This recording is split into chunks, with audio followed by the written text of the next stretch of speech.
Welcome, everybody. Welcome to Rhode Island Hall. Welcome to Brown University.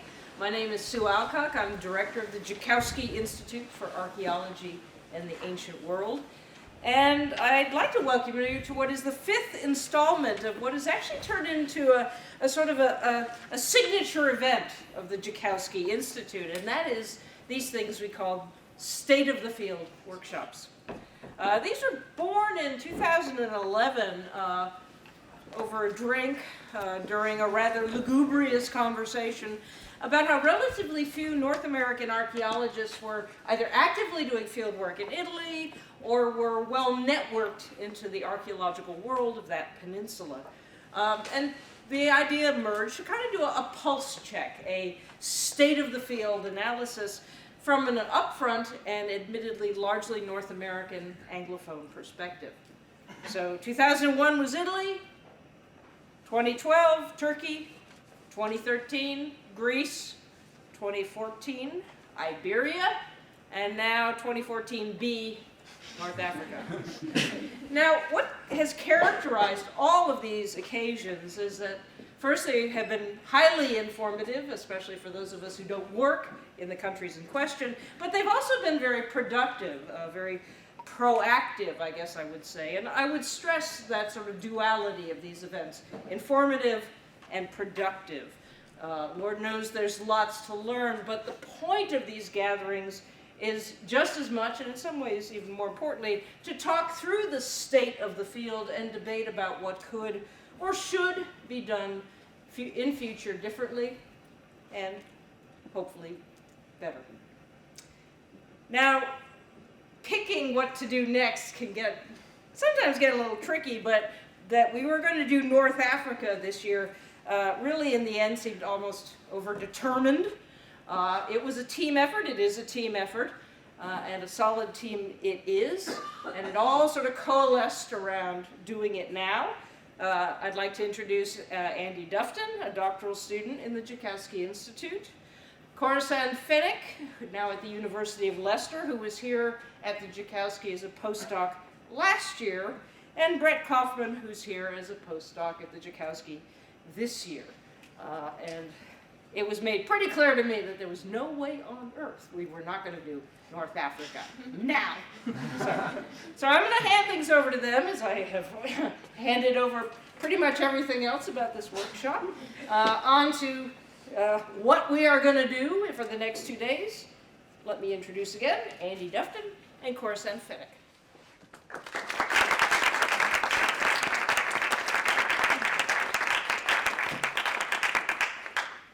So why North Africa?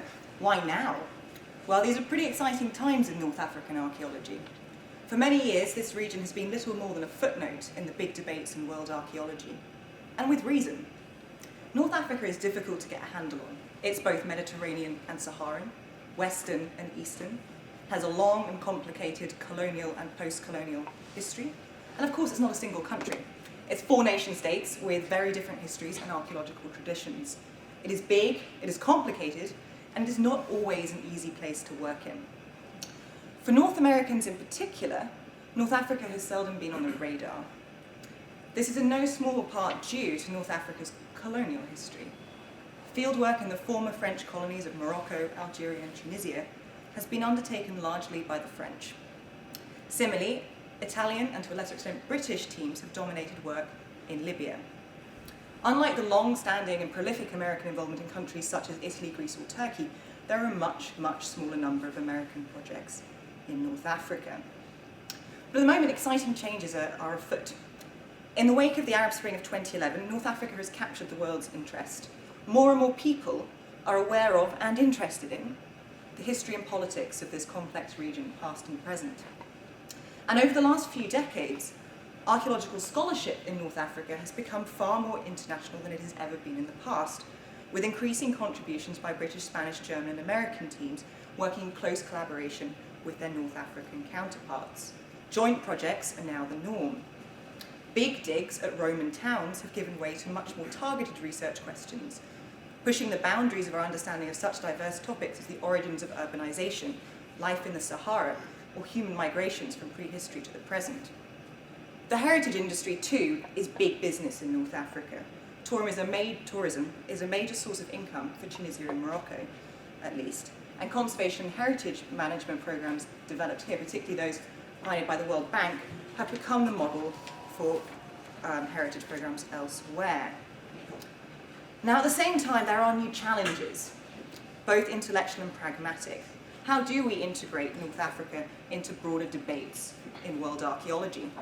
How do we encourage work on periods and topics that in North Africa have seldom been a priority? Prehistory, the Islamic period, the Berbers, rural landscapes, the domestic sphere, the material culture of non-elites. And on a practical note, the political climate is tense at the moment. Libya is in the midst of civil war.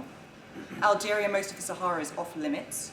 And it's increasingly becoming difficult to conduct fieldwork in many areas. Funding, of course, as always, is also an issue. How do we preserve archaeological sites at a moment when there's less and less funding available for conservation and heritage management? So this is then a critical moment for North African archaeology.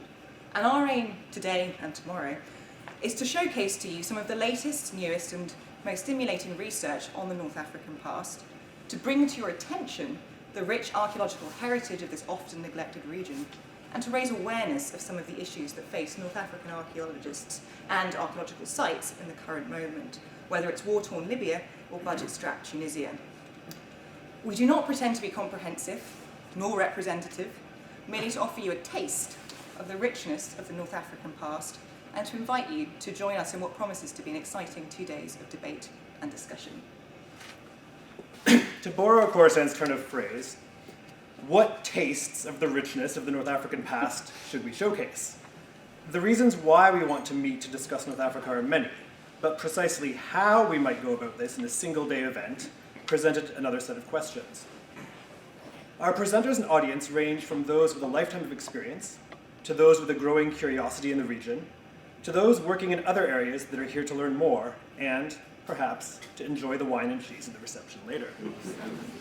So how can we harness this shared excitement to talk about issues that matter as much to North African archaeologists as to those working elsewhere in the Mediterranean and beyond?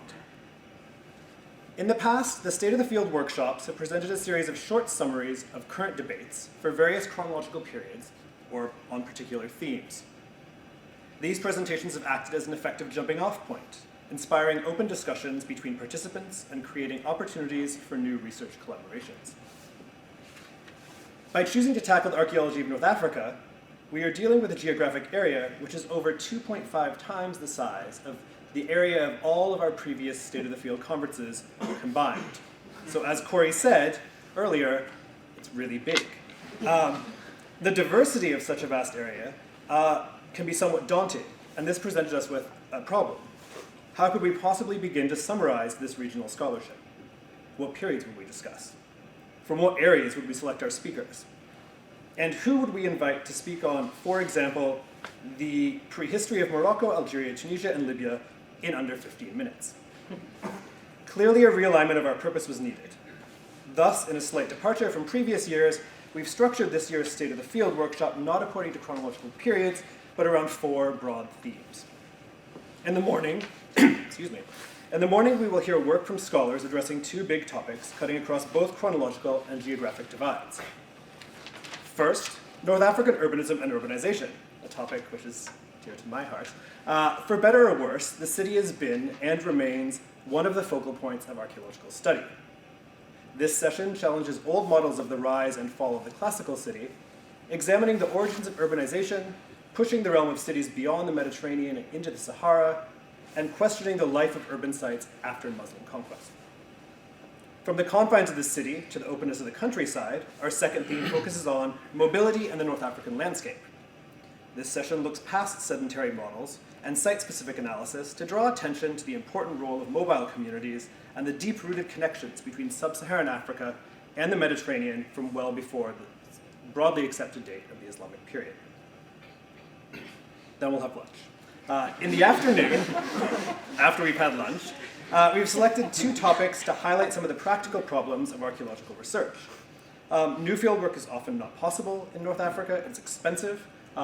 Permits are not always forthcoming, and political instability restricts access in many areas. In encouraging new work on old data sets, we will look at how to make the most of legacy data from over 100 years of excavations. What are projects doing now to bring new questions to old data? And what can we do in future to make further use of this remarkable resource? It's an exciting session. Finally, in North African archaeology and its broader communities, we will ask a question central to all archaeological fieldwork. That is, how do we ethically engage local communities and other stakeholders in our field practices? How can we best deal with heritage that is under threat from budgetary restrictions, from looting, from armed conflict, from natural decay caused by environmental factors, or simply by the factor of time? To maximize debate, each of these 4 thematic sessions will conclude with a focused 20 to 30-minute discussion, and we hope these discussions will allow both for questions on the individual research that our presenters have shared, but also for broader reflections on where we are as a field and where we can go from here, to spark debate amongst both North Africanists and those working elsewhere, and to bring North Africa back to the foreground of archaeological scholarship. And before I pass off to Brett to introduce our keynote speaker, I'd just like to have a quick thank you to Sarah Sharp and Jess Porter, who have been working tirelessly for the organization of this event, and who, I mean, Sue says she's passed it off to us because we've done things, but we've passed a lot off to them as well. So they've really done a lot of work to make sure that things are running smoothly, so we wanted to thank them. And now, Brett, if you'd like to introduce the first speaker. Okay, thank you, Corey and Andy and Sue, and thank you everybody for being here. It's incredibly exciting to have this amount of North African scholars in one place, and personally I'm very much looking forward to it, and I hope everyone else is as well. There's a bunch of people I haven't seen since the field, so it's going to be really nice to catch up. Without further ado, I'd like to introduce Dr. Paul Silverstein. It is my pleasure to introduce him, the keynote speaker for the evening. Dr. Silverstein received his PhD from the Department of Anthropology at the University of Chicago.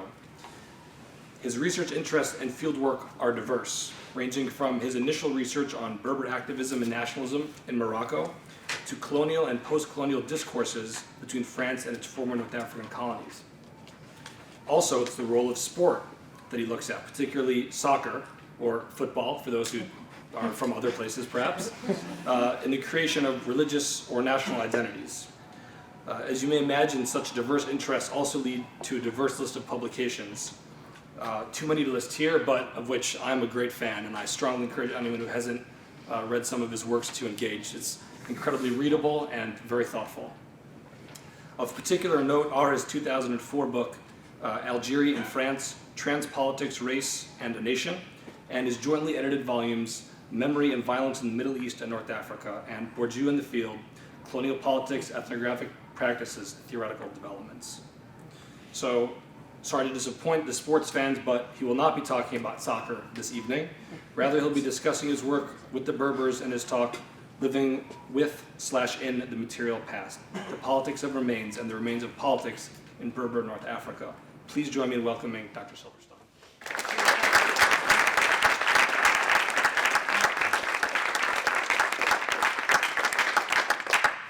So thanks, Brett, for that really generous introduction, and thanks to the organizers, to Corey and Andy and Sue, and also to, of course, Sarah and Jess for the invitation opportunity to share my thoughts and help frame what looks like it's going to be a really great couple of days of conversation inquiry into the state of the field of archaeology in North Africa.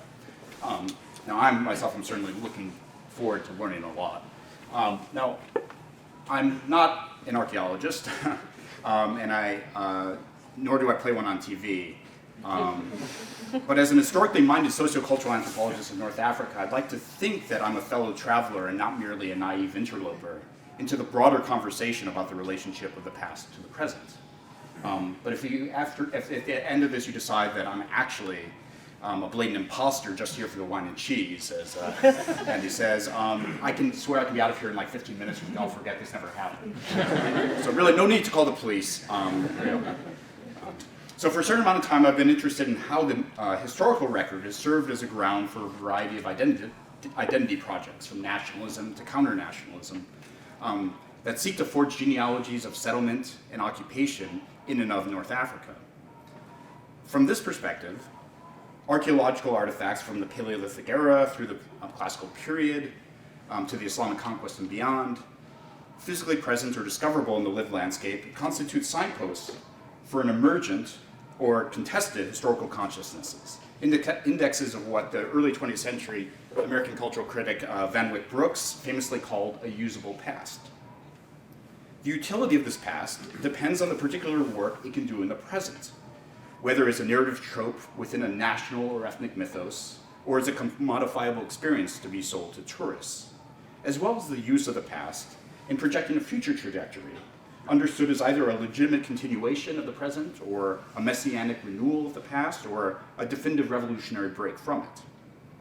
Historical remains thus become first and foremost objects of discourse, unmoored from their material specificity and semiotically deployed in particular political narratives.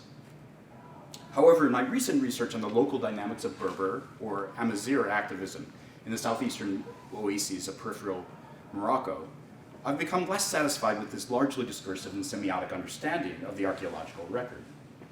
Understanding historical remains as primarily detachable signs or narrative tropes risks distracting us from their undeniable material presence in everyday socio-political environments. The past is layered in the present in physical as well as narrative folds. The crumbling architecture, broken objects, and dilapidated spaces of earlier times intersperse a built environment that is continually being modified and with new constructions and new technologies. Some of these past remains do come to stand out as objects for contemplation, as ruins or as relics, endowed with aesthetic and moral import, as sublime testaments to human ingenuity, if not divine grace. But most artifacts inspire less an affect of awe than one of a blasé shrug, if they're even remarked upon at all. They present less a privileged window into a romantic past than what the Argentine anthropologist Gaston Gordillo has called the rubble of the present, a, quote, confusion and entanglement of debris, unquote, that blurs the lines between presumably distinct historical strata. Modern constructions emerge seamlessly from older forms. Artifactual shards and fragments serve as the mortar for new fabrications. Centuries-old habitations are defaced and refaced, while others are left to decay into primary usable materials. Of course, there's nothing particularly North African or contemporary about such disregard and recycling. Archaeological research, as I understand it, suggests that the reuse of material, the various reuses of the material past, is likely normative in most societies, though there are certainly those that either abhor the work of the ancestors, literally push it aside, or ritually sacralize even the most seemingly banal artifact into various kind of religious forms. However, what I'm interested in today is how the norm of nonchalance comes to be arrested and interrupted, how historical ruins come to be recognized and indeed made from the aggregate rubble in which they are situated. Drawing on my work with Amazigh activists, I want to speak to how a particular ethical and aesthetic sensitivity to the material past is cultivated through sustained effort and training, to the ways in which young men and women learn to experience the physical landscape as positively haunted. Through such training, ruins become less the passive objects for spiritual contemplation than the active translators of affective intensities, of emotional intensities, producing complex emotions that combine melancholy, outrage, and ultimately, in some cases, an incitement to political action. The current Berber or Amazigh conservation efforts, of which I will speak, are thus not the end result of a preformed ethno-political ideology, but the material and embodied means through which such cultural awareness comes into being in the first place. Now, in emphasizing the material and body dimensions of politics, I'm to a certain extent in dialogue with an emerging theoretical literature, sometimes it's labeled the new materialism, some of you may know about this, in which I find to a certain extent compelling, but about which I do hold some trepidations that I want to lay out right out front. Combining insights from object-oriented ontologies of Bruno Latour and his followers and the so-called speculative realism of neo-Kantian philosophers like Graham Harman and Quentin Meillassoux, this analytical move seeks to displace the monopoly of human relations and explanations of agency and causality, pointing instead to the quote-unquote vibrancy of matter, unquote, in the words of Jane Bennett, that infuses and grounds all worldly affairs. Now, on the one hand, such materialism is hardly new, insofar as it draws on a long tradition of vitalism and phenomenology that traces back to Aristotle via Spinoza, Henri Bergson, and others, Even the old materialism of Karl Marx famously qualified that if indeed men do make their own history, they only do so under the circumstances already given to them, transmitted from the past as a psychophysical weight. Terms. Archaeologists long anticipated Latour in directing their investigations to the assemblages of humans, objects, and technologies that constituted the civilizations under study. Artifacts never simply were congealed vessels of past human ingenuity, but the very conditions of possibility for social development. In this sense, my insistence on the material as well as the semiotic potency of the past on present politics will no doubt come off as preaching to the choir. But on the other hand, the new material's displacement of human subjectivity risks projecting vitality onto objects whose own ontologies we ultimately only know through human apperception. In saying, as I'm trying to, that material remains, or in suggesting that material remains effectively translate affective intensities, I'm not trying to attribute a motive force to the objects themselves, but rather pointing to their unavoidable centrality within ultimately human projects of self-cultivation and political transformation. My point is simply that we cannot reduce such objects to discursive props. We need to pay attention to the phenomenology of political action that emerges through deeply embodied interactions with the material world.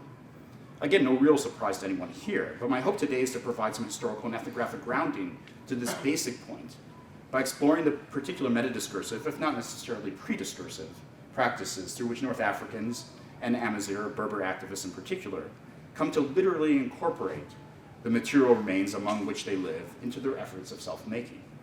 Some, though certainly not all of these practices, we might qualify as quasi-archaeological, and in that sense may be of some interest to the discussions we're going to have over this weekend. If nothing else, I do have some pretty pictures. This is the area in which I work, which I'll get to later in the talk. Gives you something to look at. As Diana Davis and Patricia Lorson, among others, have shown, imperial visions of North Africa had difficulty making out the North African present from behind the apparent past. This was as much true for Arab sociogeographers like Ibn Khaldun and later Leo Africanus, as for French colonial ethnologists, from Louis Rennes to Robert Montaigne, even all the way to Pierre Bourdieu, all of whom, to one extent or another, relied on the genealogical method for tracing how the socio-political configurations they encountered emerged from prior forms, leading to various speculations on the spatio-temporal origins of particular ethno-linguistic groups. Under French rural, archaeological surveys accompanied broader sociological inquiries, mapping a classical past onto an ethnographic present. Colonial ideologues in part justified their authority in the region as a rehabilitation of the Roman Imperium, outlining a new Mare Nostrum, RRC, that would similarly reincorporate Barbary into the fold of civilization after centuries of dilapidation and decadence, supposedly under the Vandals, Arabs, and Turks. Berber-speaking groups were especially singled out as living relics of prior civilizational spurts, with their village assemblies likened to Roman Republican fora, various Judeo-Christian practices and signs, like the tattoos that some Berber women have on their foreheads or their chins, in the forms of crosses, seen as peeking through superficial Islamic tradition, and even the red hair and green eyes of some coastal Kabyles in Algeria explained as the vestiges of Viking settlements. That Berber distinctiveness was attributed to such pre-Islamic survivals explains in part both the partial colonial administrative separation of Berbers from Arabs in the region, as well as the stop-start treatment of Berbers as vectors for assimilation through differential educational policies and preferential recruitment into the military and civil service. The Marshal Leoté, the resident general of Protectorate Morocco in particular, as Gwendolyn Wright and others have argued, brought together these parallel imperatives of conservation and development in his plans for Protectorate Morocco.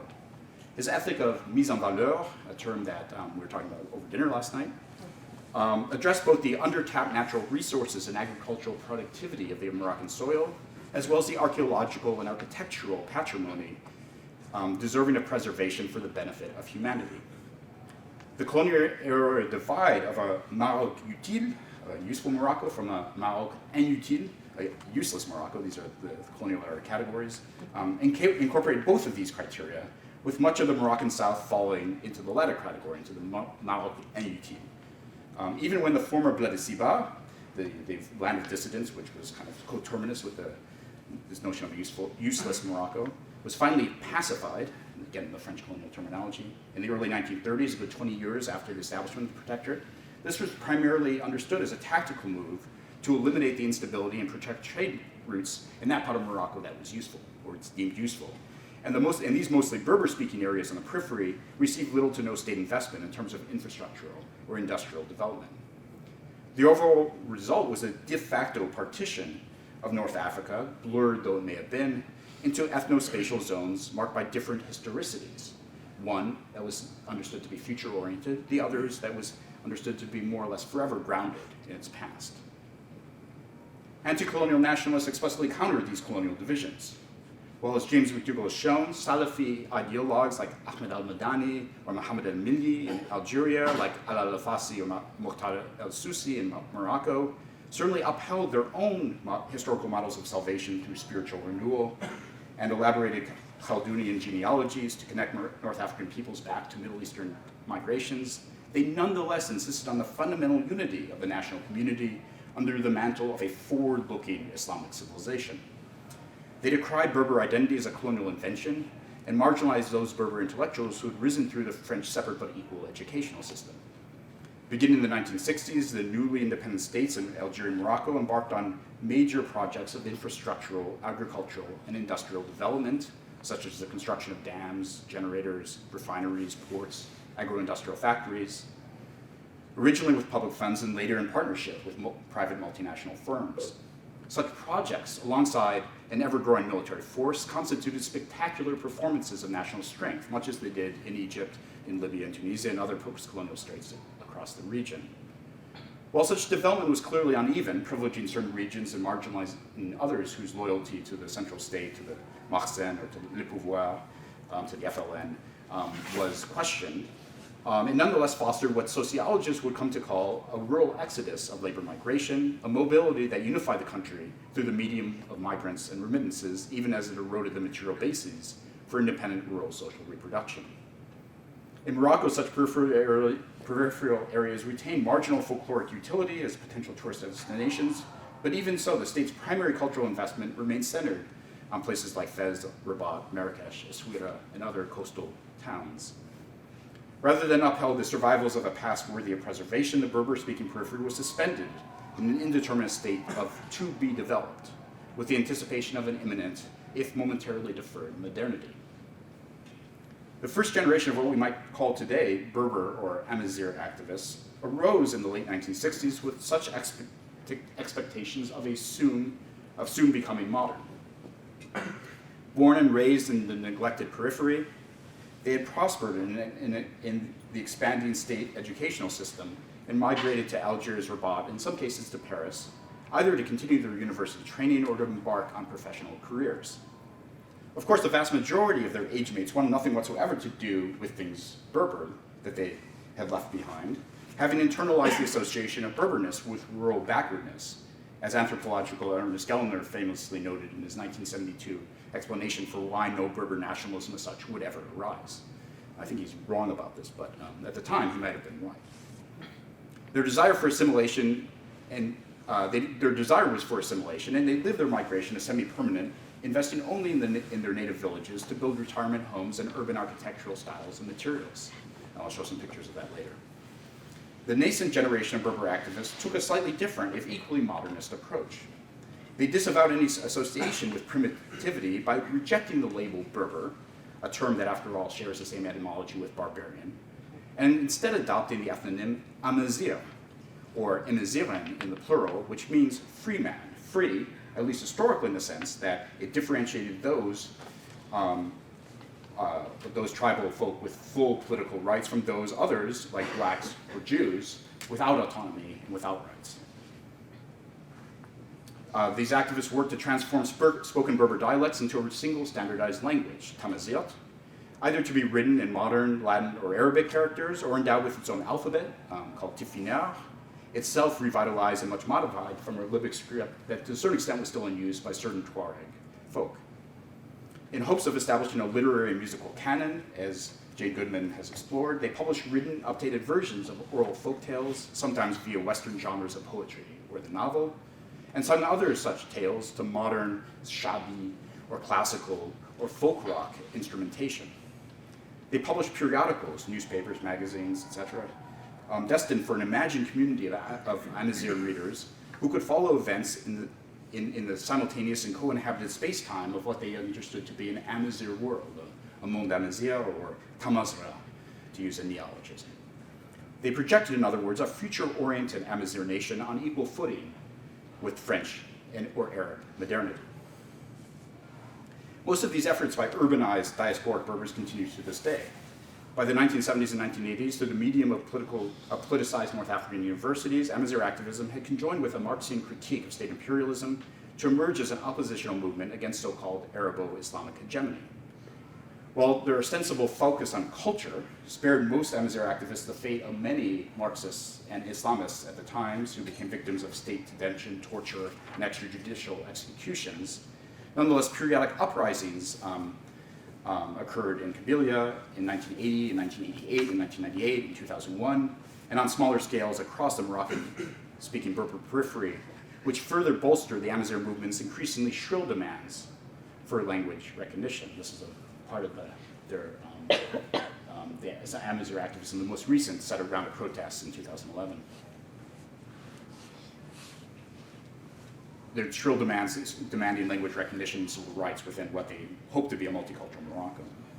In the last 20 years, the Algerian and Moroccan states have responded by officially inscribing Berberness into their nation's identity, recognizing Tamazight as a national, and in the case of Morocco, in the wake of these protests, a official language of the state, and establishing well-funded public institutions to oversee its introduction into the educational system, the audiovisual media, and the national festival circuit. Institutions such as the Moroccan Royal Institute for Amazigh Culture, or IRCAM, which is housed, as you see, in a hyper-modern building in the ritzy Riyadh neighborhood in Rabat, but built into it a certain number of motifs that are supposed to signal kind of Berberness.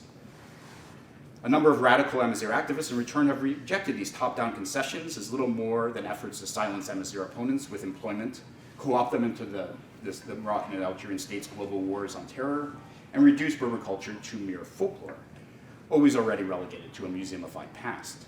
Criticizing the state for refusing to address real issues of material inequality, they demand a fundamental reorganization of Algeria and Morocco into federal states, with Berber-speaking regions being granted fiscal and administrative autonomy, if not self-determination. They aspire, in other words, for the same modern stateliness for which their nationalist forebears had previously struggled. In this sense, North African states and Amazigh activists appear locked in a battle of modern one-upmanship. However, today what interests me is less this quite serious political game which I've just described, played by urban and diasporic Amazigh activists, than the local terrains in and through which activists in training become sensitized to Berber culture, or idlis, in the first place, as something worth risking their lives for, is worth risking prison sentences for. This is, after all, a conference on archaeology, not on political science or social movements. So I'm going to focus on, what I want to focus on today is the southeastern Moroccan oases, in and around the provincial town of Golnima, again back to here, where I've been conducting my ethnographic field research on and off for the last 10 plus years, mostly because I know this area most intimately, not necessarily because it's inherently exceptional in terms of either its archaeological inventory or the embodied relations that inhabitants forge with such an inventory. No doubt those of you working in other sites across North Africa will recognize many of the attitudes and practices I'm going to describe. And indeed, some of you may find what I have to say rather unremarkable, even indeed banal. But what I want to suggest in good anthropological fashion is that sometimes even the most banal of cultural behaviors are worth our attention for what they reveal about the unsaid of cultural life. And in this case, what is sometimes left unsaid, but deeply and viscerally felt, is that of which the political is made. For not all Berber university students of the 1970s and 80s, of which I just described, remained in the urban centers. But quite a few returned to their home regions, generally as school teachers, of any number of subjects from the natural sciences to physical education to French and even to Arabic literature. These mostly young men, and they were mostly young men. There are a number of women who became very active in the Berber movement, both locally and nationally, of course. But the majority of them were young men, and the young men took the kind of spokesperson. They became spokespeople for the movement. Tended to be sons of notable, settled pastoralists. They had originally left home, happy to flee the strictures of kinship and small-scale sociality. When they left home, they had dreamt of the excitement of university metropolises with their temporality of perpetual fleeting becoming rather than the seeming endless repetition and stagnant hierarchies of oasis life. At school, they discovered the intricacies and intimacies of campus life, the micropolitics of tactics and ideology when they joined political movements, but more importantly, a cadre of other Berber speakers from very different regions who yet shared a similar sense of estrangement. When they returned to Gulmima after graduation, they did so not just as Berber speakers, but with a growing self-awareness as Berbers, as Amaziran, with a nascent sensibility to the grounding of their own particularity. They came to discover a cultural and material landscape.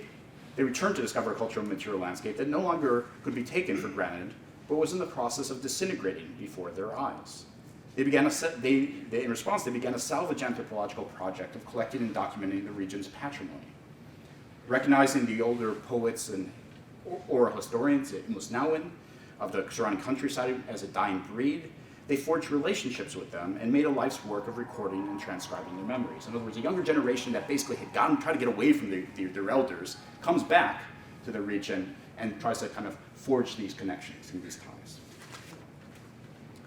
Eventually, these young men established a cultural association, Tulali, which means freedom, to coordinate their individual efforts and transmit to the next generation the awareness of the endangerment of Berber culture and the responsibility for conserving it. The association would become a space for young residents to gather to learn to write in Tifinar or to play a traditional air on a banjo or otar, or simply to get some after-school tutoring from the older members. It also became a space for politics, for petitioning the municipal pasha, for local development, for redacting communiques in support of Amazigh politics elsewhere across the region. In 1994, 7 of the leading members of the association were arrested in nearby Rashidia for marching in a May Day parade with a banner written in Tifinar calling for the recognition of Tamazight.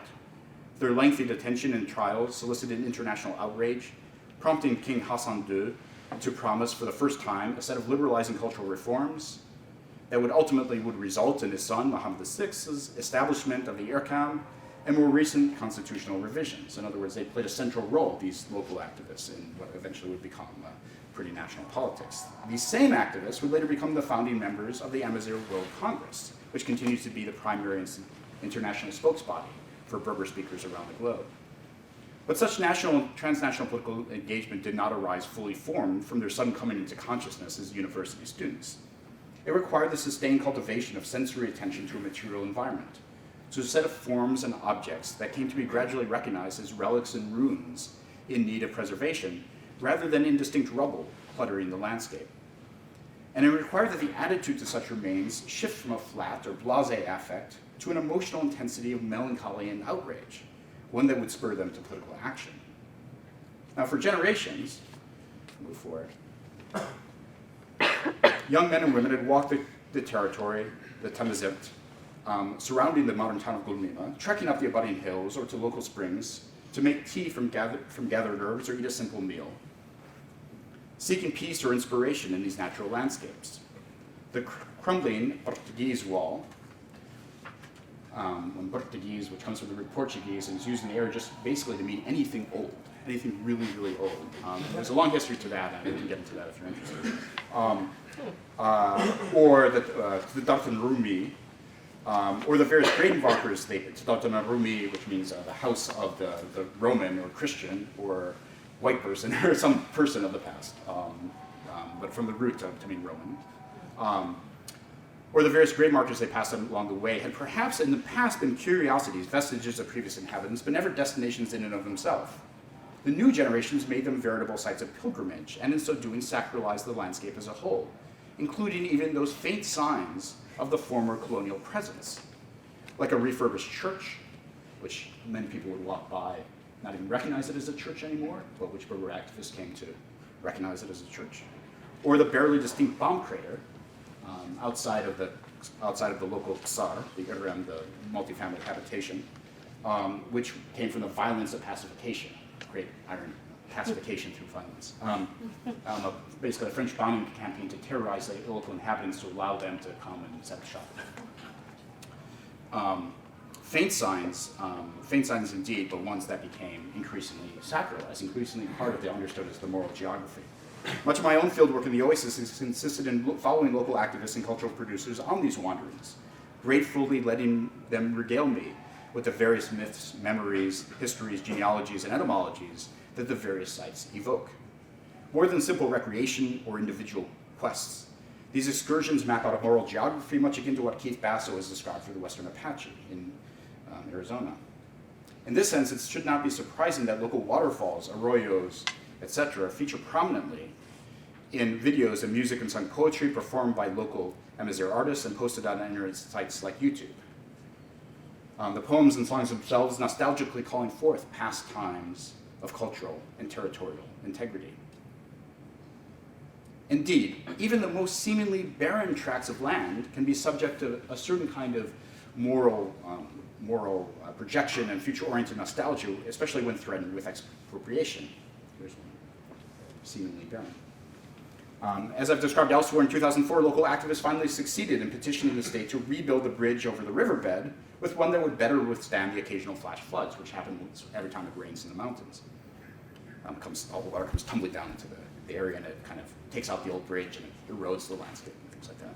Unfortunately, the new bridge that was built, which was indeed much better, I don't have a picture of it, unfortunately, bypassed a local service station, and as compensation, the state exercised eminent domain over 5 hectares, that's what this picture is, of collectively owned land on the other side, that's what agumad means, on the other side of the riverbed from the people who owned it, which the service station owner, a non-local investor, hoped to develop into a hotel-restaurant complex for tourism. Now, even though this set of land had never been used for grazing or agriculture, at least not in the recent past, and indeed the village council had earlier given up in even a larger adjacent area just out of the photo frame for the settlement of nomads, activists were nonetheless able to mobilize local residents to protest the development on the basis of the land's future divisibility to build homes or cultivated fields. Residents gathered on the future building site and staged what they called a sit-in, that's the term they used, calling on the Pasha to stop giving away the land of the widows and orphans, as it says, Yo Pasha, stop, don't give away the land of our widows and orphans. A moral tone that fit to a larger conceptualization that increasingly equated land with Amazigh language and identity through the quasi-homophone of Tamazirt, again, meaning land, and Tamazirt, meaning basically language, culture, seeing the expropriation of the land, the literal death of the tribe. This was part of the protest. They marched around, it says, Kabila Gumiman, the tribe of Gumima, i.e. the local area which was, in a sense, going to be dead if the land was given away. What made the Agumad case particularly galling, and by the way, to even make it more symbolically rich, why a coffin also, because the land was literally adjacent to a cemetery. So it doubles in that reference.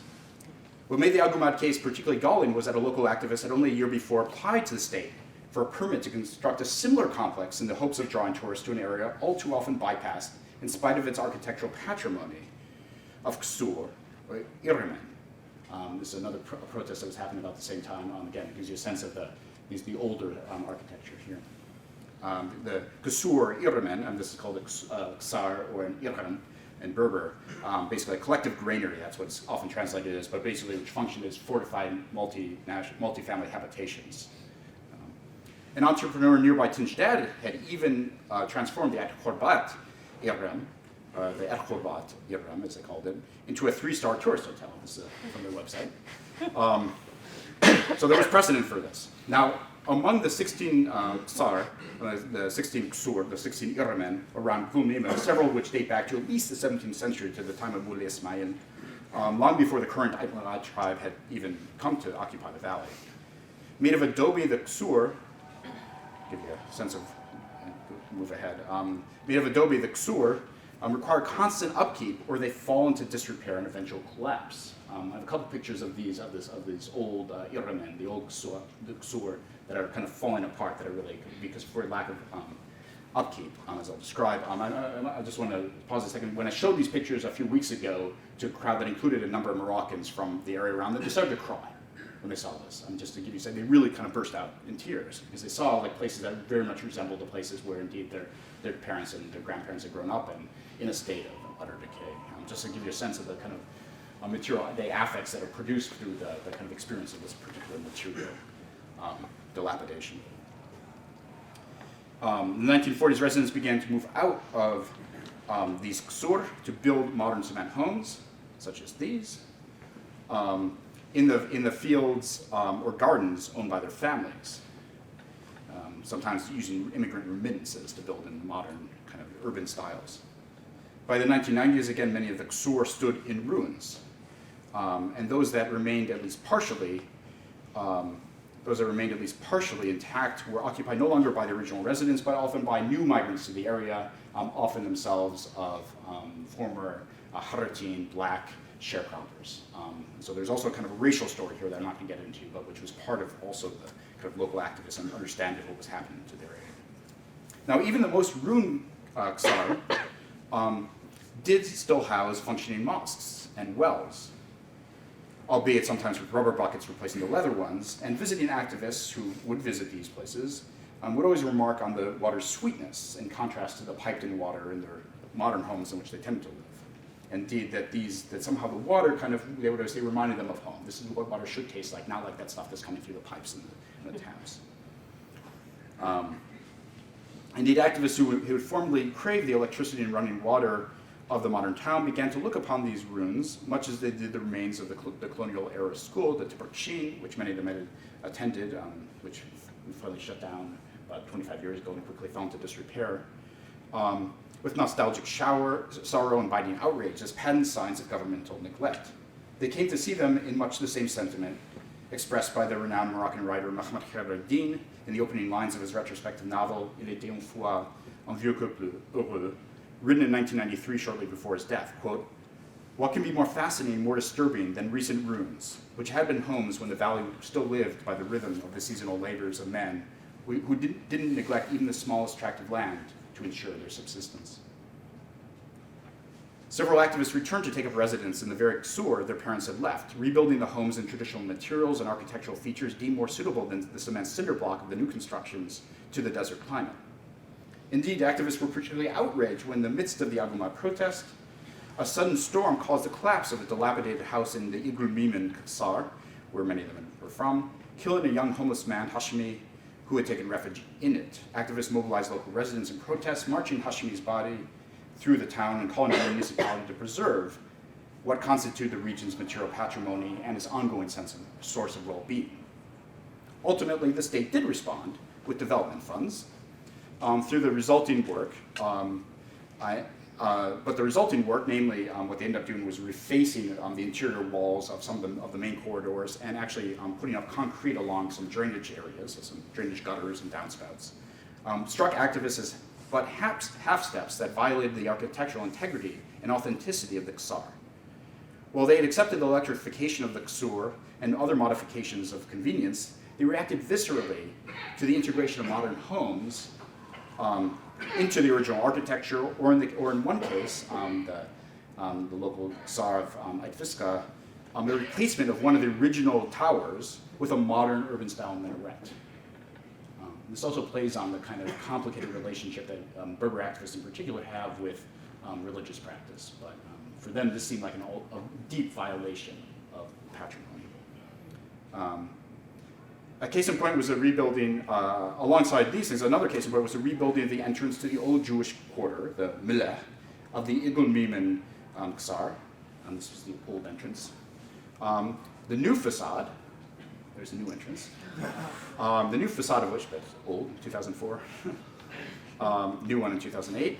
The old one of which had eliminated the traditional motifs that had given the ksar, given the Iqbem, its traditional sense of cultural particularity.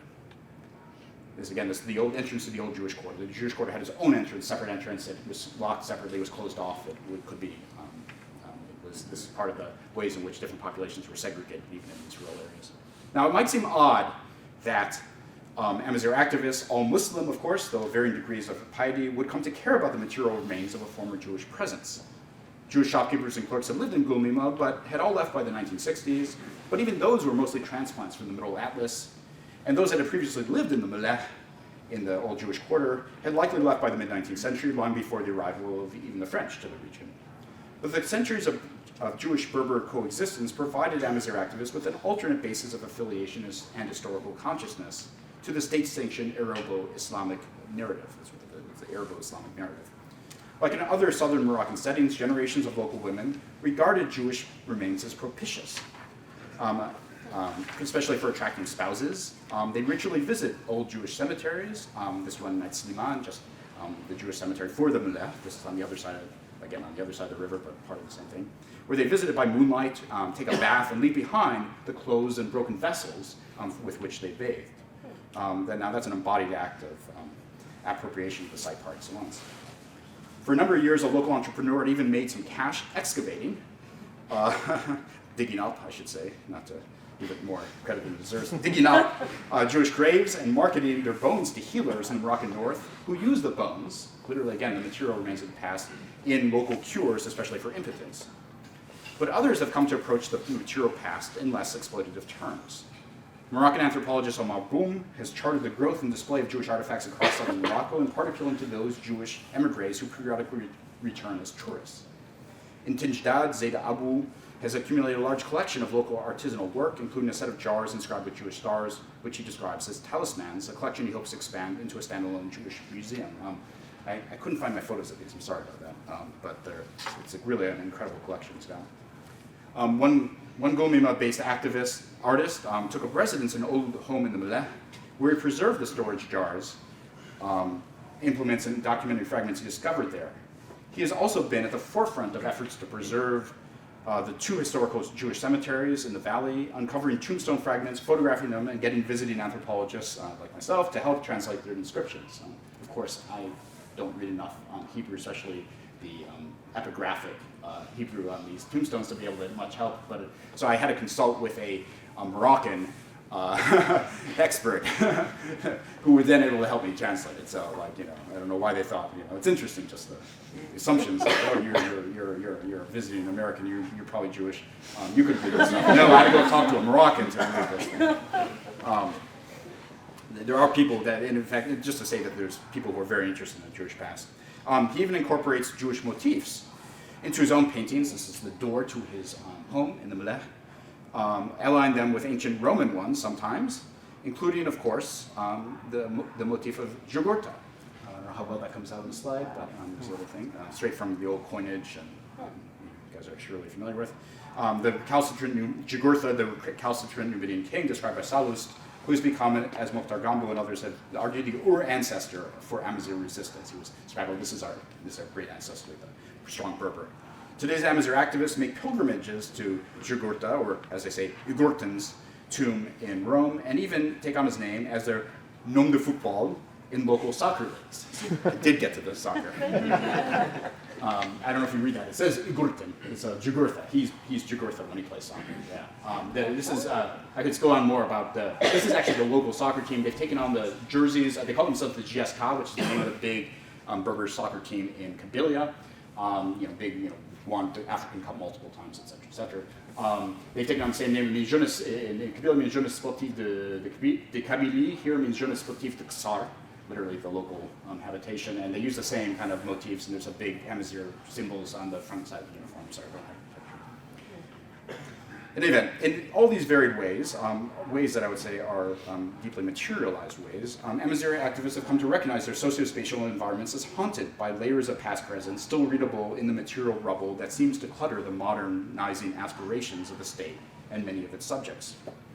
Conservation thus emerges not as conservatism, but as an agentive transformation of the decaying landscape, a counter to the willful neglect of the state, a resistance to the homogenizing trajectories predetermined, they see, by modern building materials, the concrete, the rebar, etc., and the limited forms they tend to produce. In protecting Tamazirt, again, the material landscape, this activism projects Tamazra, or Tamazirt, the Berber language and culture, into a future definite. But conservation is simultaneously also an appropriation of the past into new socio-semiotic and material landscapes, not preservation for the sake of the past as past. The protectorate school doesn't provoke nostalgia for the colonial, but for a dash of post-colonial promise still to be realized. The Melech, the Jewish quarter, and the shards of Jewishness recall earlier models of social solidarity before the contemporary polemics around the Israeli-Palestine conflict, and thus call forth alternate visions of a cosmopolitan future. The Qasur Mosque's well water tastes sweet even for the inveterate secular activists searching for a sense of home in the maelstrom of globalization. In walking the sedimented built landscape, contemplating its layered remains, and imbibing its many fruits, activists cultivate an aesthetic appreciation and an ethical sensibility that impels them to try to politically transform the material conditions under which they live as cultured and yet at the same time modern Berbers. Their projects and politics are decidedly archaeological, even if what they excavate and collect may not necessarily make its way into many American museums. Thanks. You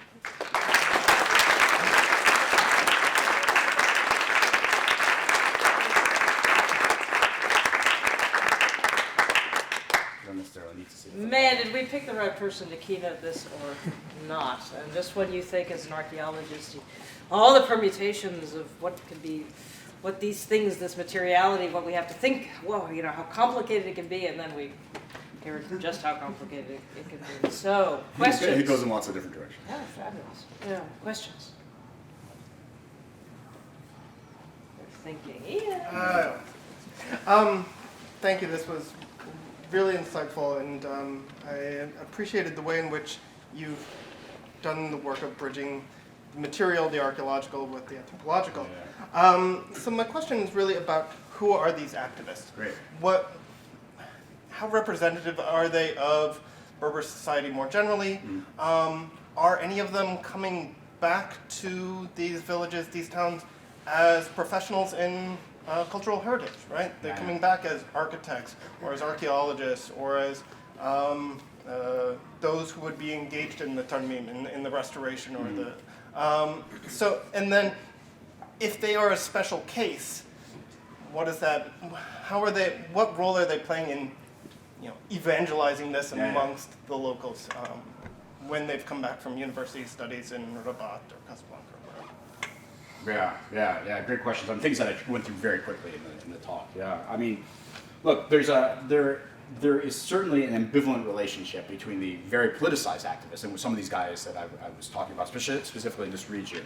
There's a kind of particularity of this. There is a small particularity of this region for why they're maybe a little bit more hyper-politicized than elsewhere. There's a little bit of tension between them and some of the local residents, a number of the local residents. I mean, they're doing, in many cases, what are seen by the locals as politics. And politics is a bad name. Politics means people trying to get ahead, people trying to make a name for themselves, people trying to get a connection to get their way up to Rabat. Politics means kind of bringing undue state attention into local affairs when they'd rather keep the state where the state is, meaning like in Rabat and elsewhere. Like, keep the pasha in his little, pasha house, and we'll move forward. But so it actually presents a challenge for many of the activists who, some of whom indeed are, a couple of them do play politics and are probably, there's a reason why the, people are, the local folk in many cases are suspect. But a lot of them are really, have a deep integrity. They do come back, and they are trying to do, like, again, they're the ones, putting together, doing this kind of heritage stuff, not just for outsiders, but for kind of local folk. They are kind of overseeing and trying to oversee some of these restorement projects. And if the state doesn't do it, they're doing it themselves in some cases. They're investing a lot of the resources. And so they, there is a kind of integrity but they're aware of the suspicion, and so they get engaged, sometimes against their will, into local projects that sometimes have nothing, have only marginally, at least in their original concept, to do with Berber culture. So that the one protest I was talking about, the one at the Agumad, the one over that piece of land. I think under normal circumstances, I don't think Berber activists, there's nothing, they wouldn't necessarily see that per se as kind of part of their cause, right? But they came to in part because they saw the kind of ways in which this mattered to local folk. Because local folk, we're thinking about this land as okay, well, this is our land, and now it's going to go to outsiders. But this is our land. And there was of course, a whole back politics to that. But it was something that was deeply material. It was deeply about resources. It was deeply about agriculture. It was deeply about a future of building a home. And so they got involved with that in part because they wanted to show their own utility, that they weren't just there speaking in this high kind of urbanized global language of cultural rights. That cultural rights actually meant something material. It meant improving people's lives. It meant whatever. And so in part it's this kind of getting engagement, and there were all sorts of those actions going on throughout the 2000s, even today, which are all about all about protecting just basically, a plot of agricultural land. A little plot of agricultural land can become a big politics locally. So between that and then kind of the kind of evangelism, if we can call it that, and I think sometimes it is evangelism that happens through these cultural associations, especially for the younger generation on the way to college. I asked one of the former president of that association I mentioned, Tilly. I said, what's your membership? He's like, it depends what you mean by membership. I said, well, what do you mean? And he said, well, why do you ask that? What does that mean? What do you mean by membership? He said, well, it turns out that like people, there's all these members, and and a lot of times they're like this younger generation that they may not get involved, they may not do a lot on a daily basis, but they want the affiliation. The affiliation matters. It's kind of political capital when they go to universities.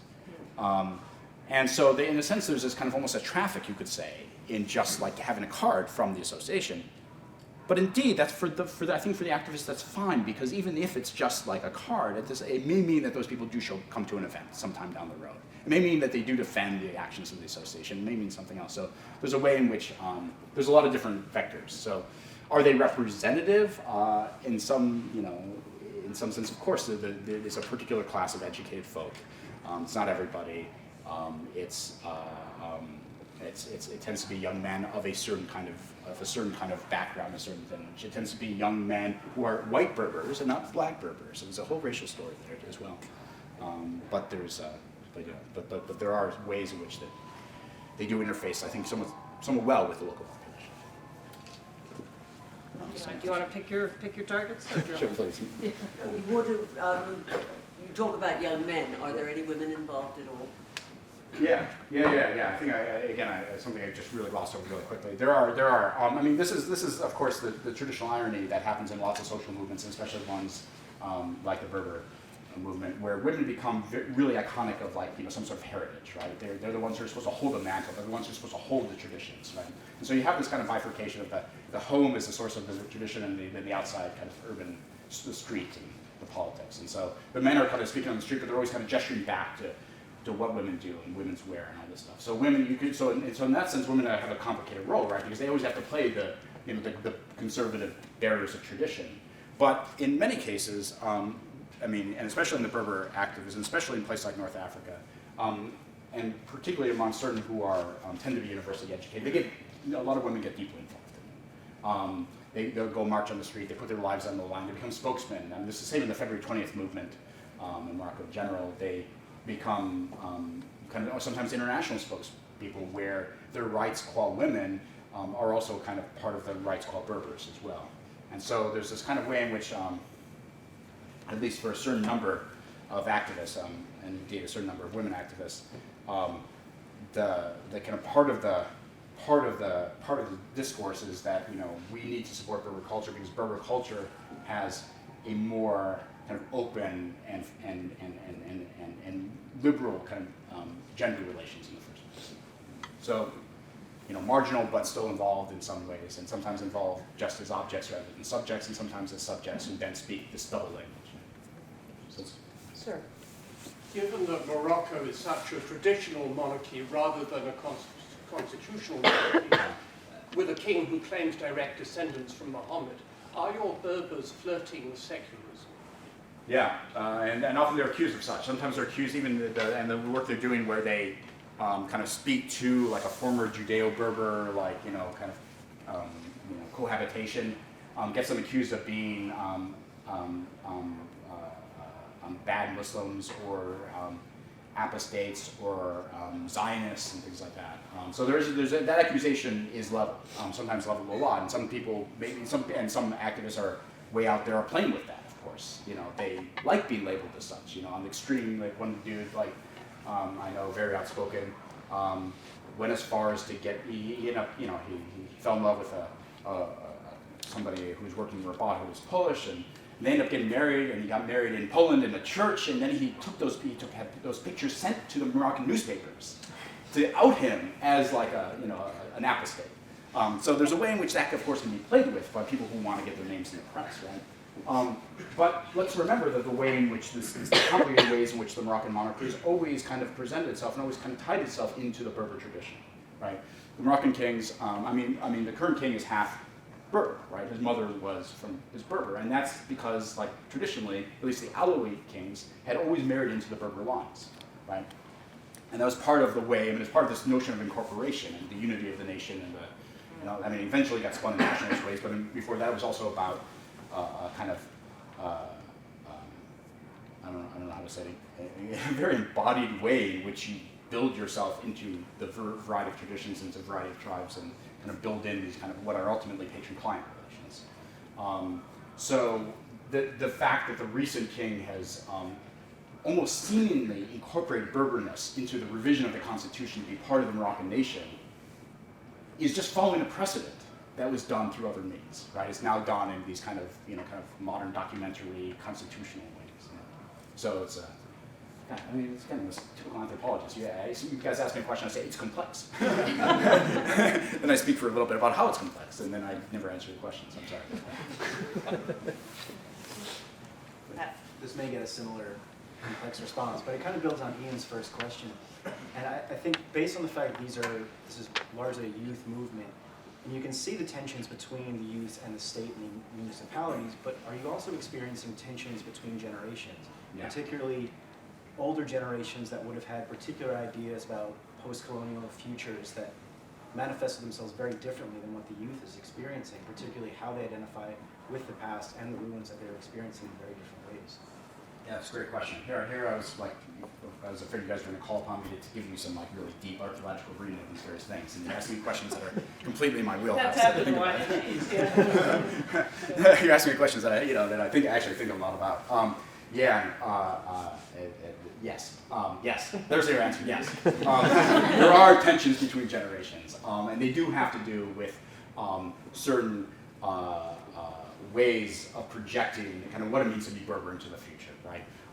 The language of the nation that the previous generation really had is no longer, I think, something that's really kind of interesting to the younger generation. What they're interested in is like, what does it mean for me? What does it mean in terms of jobs? What does it mean in terms of, and they're thinking beyond the nation. But for them, like, you know, like Morocco, like, and for some I think it is important, the February 20th movement was still a Moroccan movement, and the whole language was still about like Moroccan unity. I am Berber, you know, and that's why I'm going out on the street on the 20th of February. I am, I'm from this, and I want to do X, and that's why I'm going on the street. It was all I'm Moroccan. They all started out in Moroccan, but it's not, it's not just. It's certainly not about discourse. It's certainly not just about language, and it's certainly not about whatever else. It's about a certain kind of. It's about a different kind of cosmopolitanness, right? It's a different kind of post-coloniality. Post-coloniality that I think is like de-anchored from the nation quite particularly. One of the older generations, and it's different generations of youth, right? As they're activists, you say, like, the youth activists. Well, like, the youth activists of the 60s are now, quite old today, right? Even the youth activists of the 80s are now, my age and above, right? And so I tend to, of course, because, as one does when one does fieldwork, one tends to hang out with people kind of in one's generation. One of the guys a little bit older than me who was very important in the local movement, I remember during the February 20th when he wrote me an email, he said, well, things are, there's a lot of stuff going on here. The youth now go out on the streets. They can go out on the street for anything. They're out on the streets all the time. Like, it used to be you had to have a cause. Now, for anything, they're on the street, right? And I think on the one hand, it was kind of it was almost a nostalgia for the heavy-handed state. The state now that's more or less says, okay, protest way and create these spaces for protest. Before it was like, this is one of the guys who, when he went out on the street with the scientific, now got arrested and was in jail and all this stuff. Now nobody's, it's not for that. They're getting arrested because it takes a little bit more. And he, and from his point of view, his generation, it's like he basically said, it's our time to just step back, let the younger generation go. So not everybody feels that. There's still some of the older generation who are still holding forth and like trying to contain the movement, and they're very well respected by the youth, but the youth are their own icons and their own means and their own visions. A lot of the youth look to Kabylia and they say like, hey, those guys, like, they took over the state. They took over the thing. Why can't we do the same thing? There's some things that are interesting about this that are not particular to the landscape, to this particular place. For example, in an area where, for example, I grew up in eastern Pennsylvania, which was very heavily developed in the 1950s. And one of the things that happened was, once it was developed, it reached a point where, for example, the more recent generation looked at the landscape and said, we want to recover this lost landscape. the farms, the fields, and they did many of the same sorts of things. They created a sort of sacred landscape of the past. They began to infuse it with meanings that were, let's say, pre-scientific, or perhaps, you know, it was a folkloric aspect to it. And in one way, what you seem to be describing is a generalized phenomenon that is not particular to a post-colonial reality or particularly a Berber situation, but one which occurs in modernity with sort of the lost past, which is, and in a way, has a very positive effect in generating perhaps people within our world, that is, archaeologists, historians who look at this, to be attracted to it. I mean, I've seen this, I'll face by saying, I've seen this in France a lot, in local landscapes where the locals are very passionate about it, and it's folkloric, it's mysterious, it has a power that, in a way, and it attracts, let's say, a lot of archaeologists into these landscapes, and they value these people a lot. So is it, you know, in a way, what you're describing is a larger global phenomenon of modernity, is it not on some levels? Yeah, absolutely. Which is, I mean, I hope there was, otherwise we would just be hearing, I don't know why, about the Berbers, right? So there's ways in which it interfaces. I think there are a couple of things that make it slightly specific. I mean, and then again, you could find also, and if one were to study this in southern France, you would find you would have to kind of trace out the local cultural ways. It is also very specific in Eastern Pennsylvania. A couple of things that I think really play a major role here. One is kind of an Islamic understanding of the pre-Islamic past as jahili, as ignorant, as kind of that which we need to get past, right? As that which is past, and so that kind of ramps up a certain kind of it ramps up the effects of then kind of finding a new sacrality in the landscape, right? And a sacrality which is not an Islamic sacrality that they're finding in the landscape. In fact, the contemporary kind of representations of Islam they find to be foreign. So that's kind of that changes, I think, the kind of way in which the conversation, this local conversation, happens. It ramps up the stakes of it. It also makes, in some cases, that generation of people who are doing some of this stuff seem really odd and maybe apostate and all that. And then the second thing is, I think the colonial situation really matters. I think the colonial experience really does matter, in part because just as I tried to describe, the post-colonial state really did everything it could to differentiate itself, even as it kind of, in some ways, like it inherited the same mechanisms and the same institutions of the colonial state. But this kind of this forward-looking state developmentalist thing, which I'm sure you could find these kind of modernist attitudes in other situations too, Eastern Pennsylvania and southern France, during particular moments, certainly in France and Canada. But the fact that now not only is there among, again, these generations that started in the 60s and 70s and 80s, which indeed, for starting off on deeply modernist kind of issues here too, not only did they kind of not buy into or think that if it's going to be our future is one of developmentalist, it can't be a break with the past. It has to kind of find a kind of continuity with that past. But they've also then kind of returned to, again, those colonial era establishments themselves. Again, the church, the old school, the bomb crater, and endowed them with meaning. So, and that's really different. I mean, that kind of borders on a kind of colonial nostalgia, which isn't a nostalgia, again, for the colonial as much as it's a nostalgia for what the colonial and kind of moving beyond the colonial used to mean, which seems to be not. So I think there are a couple ways it's kind of.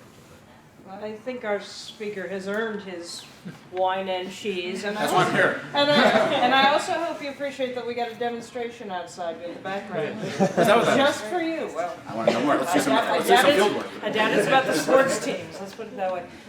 You are all please invited to come to the reception, and tomorrow we get back together at 9 a.m. and we're clearly going to have a lot to talk about. But for the moment, let's thank our speaker.